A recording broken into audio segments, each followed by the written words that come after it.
Hello guys, मैं हूं आपकी हेल्थ एंड फिटनेस को इजाजत। आज हम बात करेंगे कि आपका जो वीपी है, जो ब्लड प्रेशर का पैमाना है, वो उसको कौन डिसाइड करता है। मतलब भी जो आपके सामने अभी डॉक्टर के पास जाते हैं और डॉक्टर आपको बोलता है कि 120/80 ही होना चाहिए, आखिर ये कौन डिसाइड करता है कि हमारा बीपी 120/80 ही होना चाहिए। तो आज हम इसी पे बात करेंगे गाइज। लेकिन मैं आपको ये खुशखबरी देना चाहती हूँ कि अगर आपको लगता है कि आपका ऊपर का बीपी 150 है और नीचे का बीपी 90 है, तो आप नॉर्वे में जाके शिफ्ट हो सकते हैं, क्योंकि वहाँ पे इतना बीपी नॉर्मल माना जाता है। जी हाँ, अगर आपका बीपी 150/90 आ रहा है, लेकिन इंडिया में आपको उसको मेडिसिन दे दे के कम किया जाता है, लेकिन अगर आप इंडिया से शिफ्ट होकर नॉर्वे चले जाते हैं तो वहाँ पे आपका बीपी नॉर्मल माना जाएगा, क्योंकि वहाँ पे नॉर्वेन लोगों का सबका बीपी 150/90 ही रहता है। और सारे जो नॉर्वे के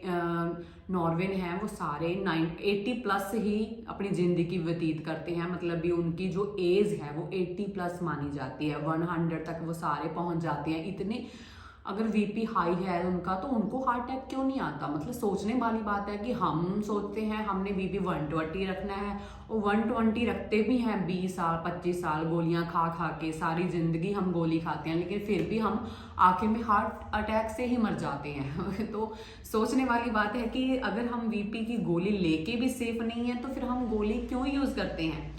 तो पहले तो हम ये जानेंगे कि आखिर में ये हमारा पैमाना मतलब कौन डिसाइड करता है। गाइस, हम बात करें कि जो इस साल पीछे की बात करें, जैसे 1997 में हमने देखा, मतलब कि जब हम छोटे थे तो वीपी की प्रॉब्लम इतनी नहीं थी। क्यों नहीं थी? क्योंकि तब जो वीपी को चेक करने का पैरामीटर था 1997 से पहले, तो 160/100 था।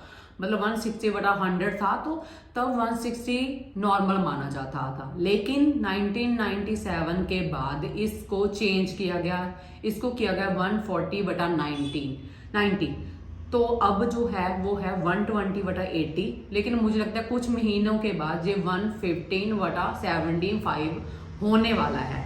तो इसको डिसाइड कौन करता है? तो इसको डिसाइड 1999 में किया था WHO ने 120/80, और NIH ने किया 120/80। यूरोपियन गाइडलाइन से 140/90 2003 में। कॉकरेन ने 2012 में नई दी थी ये कि 160/100 होना ही चाहिए। और JNC ने 2014 में कहा कि 60 के ऊपर जो है पेशेंट, वो 150 तक भी जा सकता है उनका बीपी, और जो उसके नीचे हैं उनका 140/90 होना हो तो कोई प्रॉब्लम नहीं है।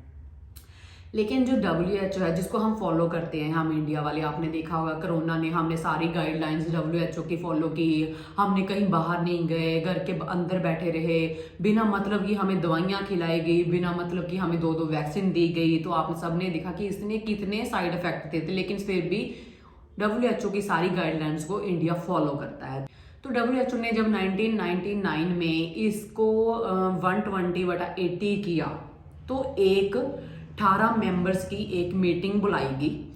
उस मेंबर के जो हेड थे वो थे डॉक्टर अल्बर्टो।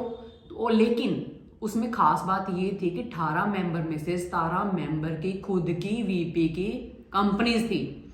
वीपी की मेडिसिन की कंपनीज थी 17 जो वहां पे बैठे थे। मतलब कितनी सोचने वाली बात है, 17 मेंबर की अपनी ही कंपनीज थी। तो मतलब वो तो घाटे में जा रही थी, क्योंकि वीपी तो लोगों का नॉर्मल जा रहा था। लेकिन उन्होंने रातों रात इस मीटिंग में 140 से सीधा 120/80 कर दिया। तो रातों रात कितने ही इंडिया में या अदर कंट्रीज में पेशेंट हो गए वीपी के। मतलब पेशेंट बिल्कुल ठीक हैं, पेशेंट को कुछ नहीं हुआ, लेकिन उन्होंने एक पैमाना कर दिया अपनी मेडिसिन को बेचने के लिए कि वीपी 120/80 होना चाहिए।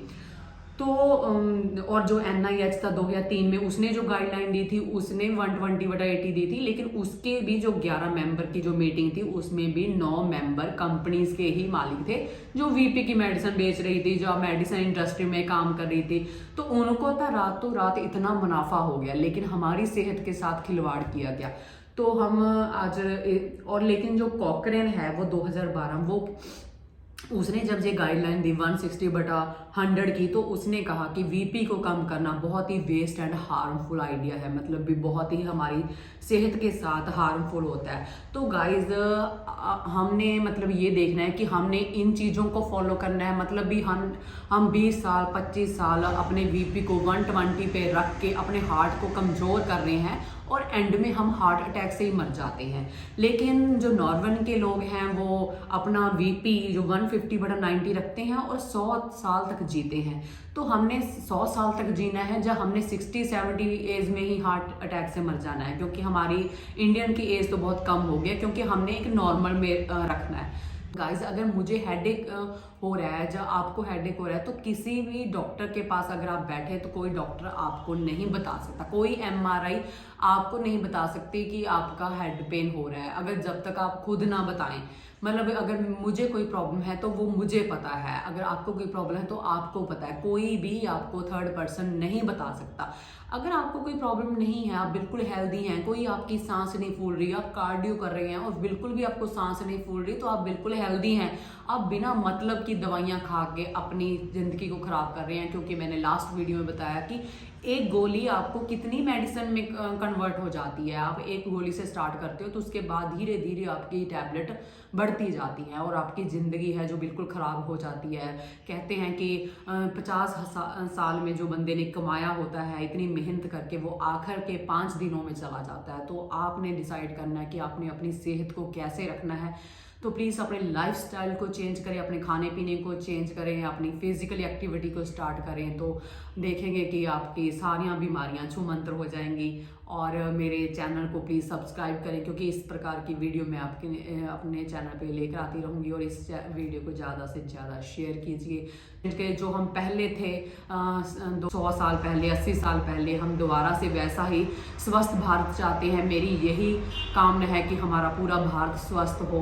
तो मिलते हैं हम फिर नेक्स्ट वीडियो में इसी मकसद के साथ। थैंक यू, धन्यवाद।